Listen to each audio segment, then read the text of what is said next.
नमस्कार दोस्तों, मैं इंद्रजीत सरोज आपका अपने YouTube चैनल जनरल इन्फॉर्मेशन में स्वागत करता हूं।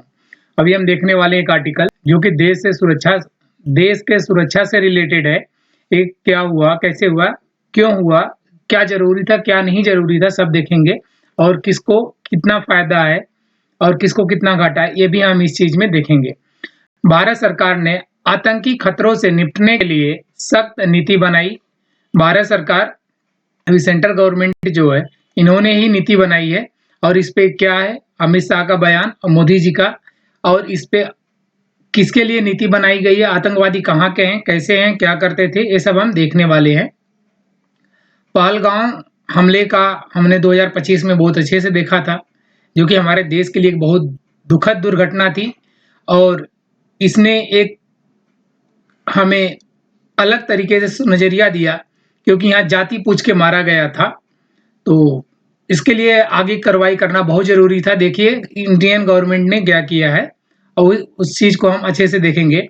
अब आतंकवादी का खैर नहीं, उनका खात्मा पक्का है। इस कानून को, इस नीति को बनाने से अब आतंकवादी का देखिए नीति क्या खात्मा पक्का हो सकता है। इस न्यूज में तो यही बताया जा रहा है कि उनका खात्मा पक्का है।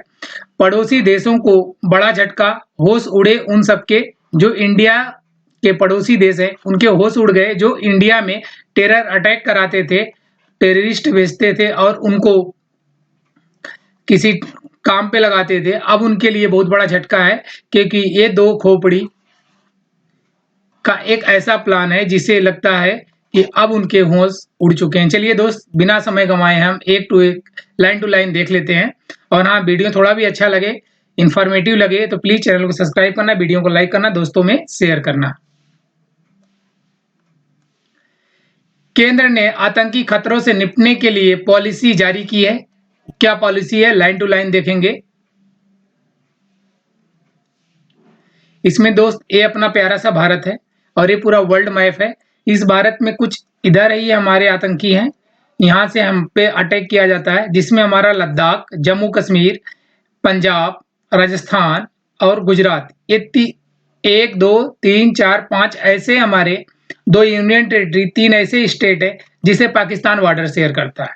ये आतंकी हमला करते रहता है, लेकिन ये गुजरात और राजस्थान में थोड़ा कम एक्टिव होता है, लेकिन पंजाब और जम्मू कश्मीर वाले एरिया में ये ज्यादा एक्टिव रहता है, क्योंकि इस साइड में इसको इजी होता है आतंकी हमला कराने या फिर यहाँ से एंट्री कराने के लिए। और दूसरा पड़ोसी हमारा देश बचता है चाइना। चाइना भी अगर काम करता है तो ये घूम के ही काम करता है। चाइना भी यहीं से करता है, बट इस चीज का भी कोई पुख्ता सबूत नहीं है हम सबके पास। तो चाइना भी यही करता है, बट टेरर अटैक चाइना के साइड से भी किया जा सकता है, बट ये नहीं कर पाता, डायरेक्ट इनडायरेक्ट करता है। और चाइना का नजर हमारे सेवन सिस्टर पे, कभी भी आर्टिकल आएगा तो हम इस पे भी बात करेंगे कि चाइना इसको लेकर क्या सोचता है, क्या बोलता है, कैसे करता है। और ये वर्ल्ड मैप है, वर्ल्ड मैप में हम यहाँ पे हैं, ये नहीं दिख रहा होगा हमें शायद, तो हम थोड़ा जूम करने की कोशिश करते हैं, तब मेरा प्यारा सा भारत अपने पड़ोसी देश के साथ दिखेगा कि हम किसके पड़ोसी हैं। वर्ल्ड मैप में ये सारा देश है, लेकिन ऊपर यहाँ पाकिस्तान है जो वही मैप था सिंगल। इधर समुंदर है अपना, यहाँ बांग्लादेश गोद में बैठा है, नेपाल कंधे पे बैठा है, म्यांमार इस साइड है, चाइना सर दर्द है, इसका इलाज होगा अच्छे से। चलिए दोस्त आगे देखते हैं लाइन टू लाइन। केंद्रीय गृह मंत्री मतलब अमित शाह की बात हो रही है, ने सोमवार को देश की पहली एंटी टेरर पॉलिसी जारी की। ये देश की पहली एंटी टेरर पॉलिसी है। ये तो हमें एग्जाम पॉइंट ऑफ व्यू से भी याद रखना पड़ेगा, जिसमें इस बात पर जोर दिया गया है कि बॉर्डर पार से, जो बॉर्डर पार से हमारे यहाँ टेरर अटैक होता है, उसके लिए हमें क्या करना चाहिए, वही है। और इस टेरर अटैक जो एंटी टेरर पॉलिसी बनाई गई है, इसका नाम प्रहार है। तो इस चीज को एग्जाम में वन लाइनर में ये चीज आ सकता है, तो हमें ये चीज जरूर याद रखना पड़ेगा कि प्रहार किसके लिए बनाया गया, क्या क्या इसका काम है। और ये मंत्रालय के वेबसाइट पे अपलोड कर दिया गया इसका पूरा गाइडलाइन। और दोस्त ये बताते हैं क्या कि हमें भारत को तीनों तरीके से सुरक्षित करना पड़ेगा, क्योंकि आतंकी हमारे तीनों फ्रंट पे हमसे लड़ते हैं, तीनों तरीके से हमें नुकसान पहुंचाने का कोशिश करते हैं। पहला तरीका इनका है पानी, पानी के जरिए आ सकते हैं। अभी हमने इंडिया को दिखाया, नीचे समुद्र जो दिखाया था इस तरीके से, इस साइड में पूरा पूरा पानी है, तो ये पानी के जरिए आ सकते हैं इंडिया में। जमीन के जरिए, जमीन वाला एरिया मैंने आपको दिखाया, और हवा के जरिए। हवा तो चारों तरफ से इंडिया के लिए है, तो इस चीज का हम ख्याल मतलब ध्यान में रखें कि हमें सिर्फ जमीन के थ्रू नहीं अटैक किया जा सकता, हवा, पानी, जमीन तीनों से किया जा सकता है। इन तीनों से निपटने के लिए हमें क्या क्या करना पड़ेगा, इस सारी चीज पे इन्होंने बात किया। इसका मतलब कि हमारा देश सिर्फ एक चीज के लिए सुरक्षा नहीं कर रहा है, ये तीनों चीज से लड़ने के लिए पूरी तैयारी कर चुका है।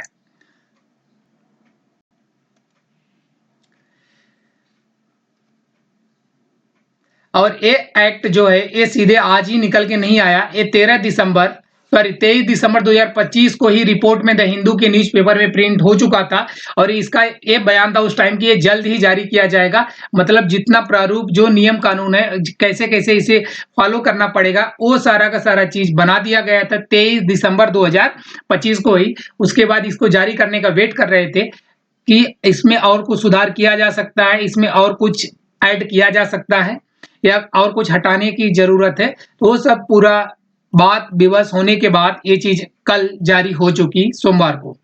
भारत टेररिज्म को किसी खास धर्म, एथिनिटी, नेशनलिटी या सिविलाइजेशन से नहीं जोड़ता है। ये बोल रहे हैं कि हम किसी खास धर्म, किसी एथिनिटी या फिर किसी नेशनलिटी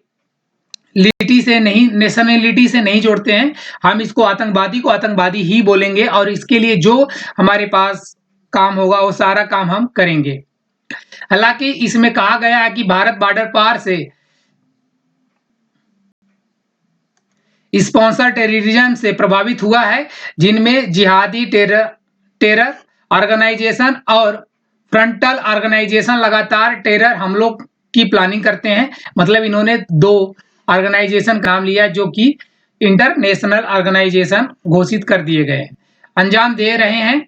इनमें कहा गया कि भारत अल कायदा, यहाँ पे फिर इन्होंने दो और नाम लिया, एसआई जैसे ग्लोबल टेररिज्म ग्रुप के टारगेट पर रहा है। मतलब भारत अल कायदा और एसआई ग्लोबल टेररिज्म ग्रुप का टारगेट पे रहा है। ये स्लीपर सेल का प्रयोग करते हैं, उसके जरिए भारत के देश में हिंसा भड़काते हैं, कोशिश कर रहे हैं ये हिंसा भड़का के यहाँ टेररिज्म कराते हैं। और यह भी कहा गया है कि विदेशी देशों से ऑपरेट करने वाले, ये विदेशी देश से ऑपरेट किए जाते हैं, जो टेररिज्म बढ़ावा देने की साजिशें रची जाती हैं, वो देश के बाहर से, इसलिए देश के बाहर के लिए बोला कि उनके होश उड़ गए हैं, इस सब पे कार्रवाई करेंगे। पॉलिसी में कहा गया कि बॉर्डर पार से उनके हैंडलर अक्सर पंजाब और जम्मू कश्मीर में टेरर से जुड़ी एक्टिविटी और हमलों को आसान बनाने के लिए ड्रोन के इस्तेमाल सहित लेटेस्ट टेक्नोलॉजी की इस्तेमाल करते हैं। मतलब कहा गया कि ये जम्मू और कश्मीर जो भी हमने मैप में दिखाया, उसमें तो ये ड्रोन का इस्तेमाल करते हैं और लेटेस्ट टेक्नोलॉजी का भी इस्तेमाल करते हैं। और लेटेस्ट टेक्नोलॉजी कौन प्रोवाइड कर सकता है? चाइना। इसीलिए मैंने बोला डायरेक्ट नहीं, इनडायरेक्ट चाइना इस साइड से ही काम करता है, क्योंकि पाकिस्तान के पास लेटेस्ट टेक्नोलॉजी की बात छोड़ो, पुरानी टेक्नोलॉजी भी नहीं है, क्योंकि उसकी हालात आप लोग जानते हो। तेजी से टेररिस्ट ग्रुप भारत में टेरर हमलों के अंजाम देने और उन्हें आसान बनाने के लिए रिक्रूटमेंट, एक क्या करते हैं, रिक्रूटमेंट कर रहा है। मतलब इंडियन लोगों को ही रिक्रूटमेंट करेंगे, और क्या करेंगे, उनको ट्रेंड करेंगे और उनसे टेरर अटैक करवाने का एक काम करेंगे। करने के लिए ऑर्गेनाइजेशन क्रिमिनल नेटवर्क से जुड़ रहे हैं, जो भारत में छोटे मोटे नेटवर्क क्रिमिनल हैं उनसे ये जुड़ रहे हैं। उसके बाद ये क्या कर रहे हैं, टेरर अटैक कराने का हमला कराएंगे, क्योंकि ये बाहर से तो आएंगे, फंडिंग करेंगे। ये सब चीजों पे ये लोग नजर बनाए रखे हैं कि कैसे क्या क्या हो सकता है, इस चीज को कैसे रोका जा सकता है, इसमें पूरा काम किया जा रहा है। केंद्रीय गृह मंत्री अमित शाह ने 7 नवंबर 2024 को ही घोषणा की थी। इन्होंने 2024 में घोषणा किया था, फिर उस पर प्लानिंग काम चल रहा था, लेकिन वो अब चीज निकल के आई 2026 में। 24, 25, 26 कितना टाइम बीत चुका है। टेररिज्म टेररिस्ट और उसके इकोसिस्टम से लड़ने के लिए एक नेशनल काउंटर टेररिज्म पॉलिसी और स्ट्रेटेजिक का ड्राफ्ट तैयार किया जा रहा है। 22 अप्रैल 2025 को पहलगाम में हुए 22 अप्रैल 2025 को ही जो जाति पूछ के मारा गया था, धर्म पूछ के, ये 22 अप्रैल 2025 में हुआ था, जो कि एक बहुत शर्मनाक घटना थी। पहलगाम में हुई आतंकी घटना के बाद नेशनल इन्वेस्टिगेशन एजेंसी NIA ने सभी राज्यों की एंटी टेरर यूनिट्स के साथ मीटिंग की और उन्हें ऐसे हमलों को रोकने और पहले से रोकने के उपायों के बारे में बताया। मतलब ये जो पॉलिसी बनाई गई है, जो नीति बनाई गई है, ये सिर्फ जम्मू, पंजाब, राजस्थान और गुजरात के लिए नहीं है, ये सारे स्टेट को जोड़ा गया ताकि अगर इस स्टेट में टेररिज्म होने का आशंका है तो डायरेक्ट उसी स्टेट में पैदा तो नहीं होंगे, उस स्टेट में अदर स्टेट से आएंगे, तो इनका एक दूसरे का स्टेट बाय स्टेट टेररिज्म को रोकने के लिए जो बनाया गया है ग्रुप, उसका कनेक्शन रहे, जिसके लिए इन्होंने एक मीटिंग साथ में लिया है और ये ऑलरेडी आगे जो काम करेंगे तो एक दूसरे से अटैच ही रहेंगे। और ये किस किस तरीके से काम करते, मतलब जो पॉलिसी आगे क्या क्या करेगा और ये लोग क्या क्या सोच के काम करते हैं टेररिज्म वाले, तो उस पर भी इन्होंने जोर देके अच्छे से बताया है।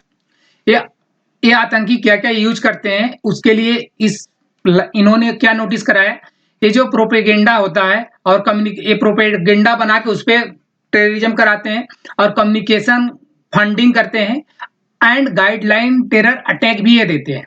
This terror group use social media platform, ये टेरर ग्रुप जो होता है सोशल मीडिया प्लेटफॉर्म यूज करता है as well as instant messaging, मतलब ये व्हाट्सएप, टेलीग्राम कि इस पे तो यूज करते हैं, इस पे प्रोपेगेंडा फैलाते हैं। उसके बाद ये जब आपस में कम्युनिकेट करते हैं, पूरे सिस्टम को ये बहलाने के लिए, पूरे सिस्टम का माइंड वॉश करने के लिए तो सोशल व्हाट्सएप, इंस्टाग्राम, टेलीग्राम और फेसबुक को यूज करते हैं, लेकिन जब ये आपस में कम्युनिकेट करते हैं तो इंस्टेंट मैसेजिंग एप्लीकेशन का यूज करते हैं। Technological advancement such as encryption, मतलब एक इंक्रिप्टेड मैसेज आपने सुना होगा, उसका यूज करते हैं। और दूसरा ये डार्क वेब का यूज करते हैं। तीसरा क्रिप्टो वॉलेट का भी ये लोग यूज करके आपस में बात करते हैं, जहां पे ये लोगों का कोई आइडेंटिटी रिवील ना हो, जिसमें वे बिना नाम बताए काम कर पाते हैं। लास्ट वाले लाइन में ऊपर देखना कि जिसमें वे बिना नाम बताए काम कर पाते हैं, ऐसे ऐप ये यूज करते हैं। अगर फेसबुक पे बात करेंगे तो उस पर इनको नाम बताना पड़ेगा, फेसबुक को ट्रैक कर सकती है सरकार, इसलिए उस चीज को ये लोग हटा देते हैं। और ये लोग कैसे कैसे काम करते हैं, इनमें कहा गया है कि chemical, biological, radiological, nuclear, explosive और डिजिटल प्लेटफॉर्म को ऐसे ऐसे चीज को यूज करके ये लोग ये काम करते हैं। इस सारे चीज पे हमारा कमांड होना चाहिए, इस सारे चीज पे हम अपना नजर बनाए रखेंगे, कैसे कहाँ क्या कम्युनिकेशन होती है, क्या सोशल मीडिया में न्यूज फैलती है, इस पे हम पहले से ही रोक के चलेंगे, हैंडलिंग करके चलेंगे। विदेश से आए आतंकवादी ग्रुप आजकल हमले करने के लिए लोकल संगठनों, इंफ्रास्ट्रक्चर, मतलब हम ये कहना चाहेंगे कि जो हमारे लोकल भाई बहन है वो इस चीज का हिस्सा ना बने, क्योंकि ये आते हैं लोकल संगठन जो सरकार या देश या किसी जाति के विरुद्ध खड़े होकर काम करते हैं, उनको अपने में मिला के उनसे उनके ही खिलाफ यूज करते हैं। लोकल संगठनों के इंफ्रास्ट्रक्चर, लॉजिस्टिक्स और इलाके के जानकारी का इस्तेमाल करते हैं। नेशनल और रीजनल सहयोग के साथ नेशनल एक्ट ट्रांसलेशन आतंकवाद की चुनौती से निपटने के लिए जरूरी चीजें हैं। मतलब इस चीज पे भी हम काम करेंगे कि लोकल संगठन से ना मिले। अगर लोकल संगठन से कोई व्यक्ति मिल रहा है तो उसका मकसद क्या, वो क्या कर रहा है, इस चीज को ये लोग बड़े जोर दे के कर रहे हैं। देखो ये कितना सक्सेस होता है। और इन्होंने बताया कि हम एनजीओ के थ्रू और कुछ सामुदायिक धार्मिक नेताओं के भूमिकाओं से जोड़कर इसे हम जागरूकता के रूप में फैलाएंगे कि हम कैसे, जो अभी हम आपको बात बता रहे हैं ये, और एनजीओ के थ्रू बात बतवाएंगे। और कुछ नेता जो किसी धार्मिक से जुड़े हुए नेता हैं उनसे भी ये आप तक बात पहुंचेगी, ताकि आप लोग में जागरूकता आए और आप ऐसे चीज का हिस्सा ना बने और देश मेरा सुरक्षित रहे। देखिए दोस्त, चलिए ऐसे ऐसे तो प्लानिंग किए जा रहे हैं, शायद मेरा देश बहुत जल्दी टेररिज्म से मुक्ति मिले इसको। थैंक यू दोस्त, अगर आप यहाँ तक देख लिए हो तो प्लीज चैनल को सब्सक्राइब करना, वीडियो को लाइक करना और दोस्तों में शेयर करना, ताकि ऐसे न्यूज़ किसी हमारे ऐसे दोस्त तक भी पहुंच सके जो कि इस चीज़ का हिस्सा बनते-बनते रोक सकें। Thank you so much.